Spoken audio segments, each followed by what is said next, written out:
Hello everyone, welcome back to Seema শখ UK blog channel. আজকে এমন একটা গাছের আপডেট দিতে এলাম। ভাবছিলাম অনেকদিন ধরে আপনাদের সাথে এই ব্যাপারটা শেয়ার করব, কিন্তু সময়ের কারণে, সময় স্বল্পতার কারণে হয়ে উঠছিল না। তো আজকে আমি যেই গাছটা নিয়ে আপনাদের সাথে কথা বলবো সেটা হচ্ছে, এই যে দেখুন পিছনেই রাখা আছে একটা ছোট্ট পট। দেখুন ছোট্ট পটে এই যে এটা হচ্ছে মরিচ গাছ। তো এই ছোট পটে এখানে কয়টা মরিচ গাছ হবে আমার কোনো ধারণা নেই, হতে পারে 50টারও বেশি। তো আমি এই ছোট পটেই কিছু বীজ দিয়েছিলাম। এটা হচ্ছে এই বছরই মার্চের মিডলে। যারা ইউকেতে থাকেন তারা আপনারা জানেন যে মরিচ এবং বেগুনের গাছ জানুয়ারি থেকেই শুরু করতে হয়, মানে বীজ ঘরেই আপনার বীজতলায় দিতে হয় জানুয়ারিতে। কিন্তু আমি দিয়েছিলাম, বাট আমার সেগুলো মরে গিয়েছিল। এরপর আমি যেটা করেছি, মার্চের মিডল বা শেষের দিকে হবে, আমি আবার এই ছোট পটে এক্সপেরিমেন্ট করার জন্য কিছু মরিচের বীজ দিই। তারপর সেগুলো আস্তে আস্তে বড় হয়। তো সেগুলো কিছুটা বড় হতে অনেকটা সময় লেগেছে, একদম জুন পর্যন্ত। তারপর আমি ভাবলাম যেহেতু এখন জুন, এগুলাকে বাইরে দিয়ে লাভ নেই, কারণ এইগুলা থেকে আমি কোনো মরিচ পাবো না, কারণ এগুলো বড় হতে হতে উইন্টার চলে আসবে এবং মরে যাবে।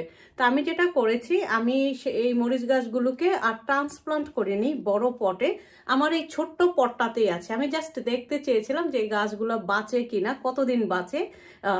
তো এই দেখুন খুবই ছোট্ট একটা পট, আর এর মধ্যে এই যে মরিচ গাছগুলো। তো মার্চ থেকে শুরু করে এখন হচ্ছে ডিসেম্বর মাস। তো ডিসেম্বর মাস পর্যন্ত এরা এখানেই আছে। তো আমি দেখলাম যে গাছগুলো সুন্দর সুস্থ সবল আছে। দু একবার একটু পোকাতে ধরেছিল, স্প্রে করে দিয়েছি, এখনো কিছুটা পোকা আছে, হয়তো আজকে আবার স্প্রে করে দেব। তো এখন বলছি এই গাছগুলোকে আমি কিভাবে এই পটে বাঁচিয়ে রেখেছি। আমি মেনলি এর মধ্যে কি খাবার দেই, মানে কি ধরনের সার ব্যবহার করি, সেটাই আমি আপনাদেরকে বলছি।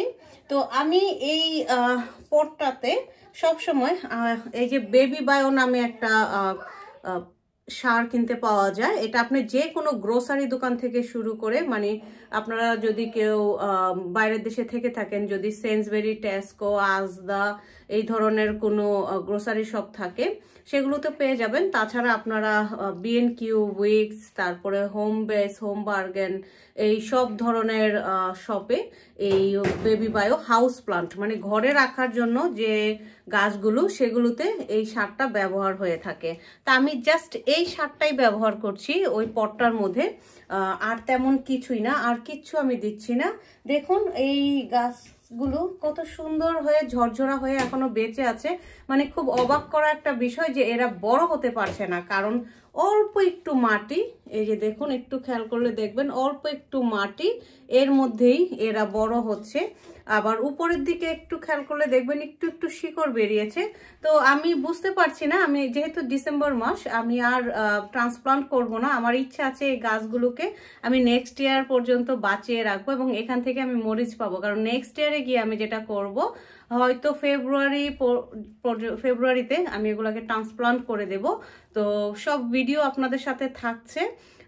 তো এই মরিচের গাছগুলি আমি আপনাদের সাথে শেয়ার করতে চাচ্ছিলাম অনেক দিন ধরে, কিন্তু পারছিলাম না সময়ের কারণে। তো দেখুন হয়তো আমি এই গাছগুলো যখন ছোট অবস্থায় ছিল তখন হয়তো আমি আমার ভিডিওতে শেয়ার করেছি, একটু খুঁজে নিলে দেখতে পাবেন। সেটা হবে হয়তো জুন বা জুলাইয়ের দিকে হয়তো আমি শেয়ার করেছি। তো যাই হোক, এই ছিল আমার আজকের ভিডিও। আমি পরবর্তীতে আপডেট দেব যে এই গাছগুলো কেমন আছে, কি অবস্থায় আছে। তো আজকের মতো এ পর্যন্তই। সবাই ভালো থাকবেন, সুস্থ থাকবেন, বেশি করে পানি খাবেন আর বেশি করে গাছ লাগাবেন। ধন্যবাদ।